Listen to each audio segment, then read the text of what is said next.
Hi everybody, I'm Jeff Kramer. I'm a docent at the museum at Eldred Street, and I'm here to speak to you today about housing in the Lower East Side. In other words, tenements.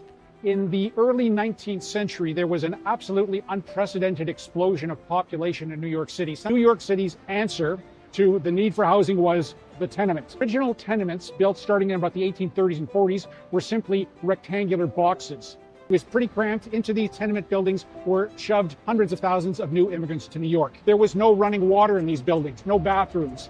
The washrooms were in the laneway, outhouses, and there was a spigot where people could get water. The circumstances became squalid and unsanitary and unsafe, and there was a clamor to improve the design and the quality of the buildings.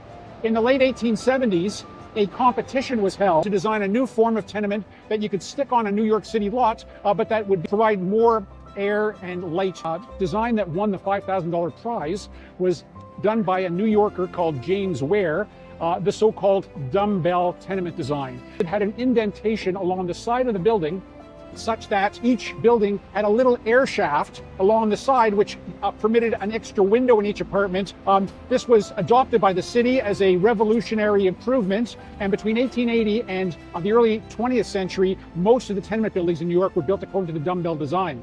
Unfortunately, it turned out that the Dumbbell design was a disaster. The air shafts were very narrow and really didn't give much light or air. It became a repository for garbage and filth and rats and all kinds of bad things. And it also became a fire hazard. So in 1902, the city passed a brand new law which totally outlawed the Dumbbell design, came up with a better design with a bigger courtyard and a requirement that there be 2 windows in every apartment and 2 bathrooms on every floor. The landlords of the city bounded together and started a lawsuit to prevent it from coming into effect on the basis that it breached their constitutional rights because the law required them to take some of their building and convert it to bathrooms.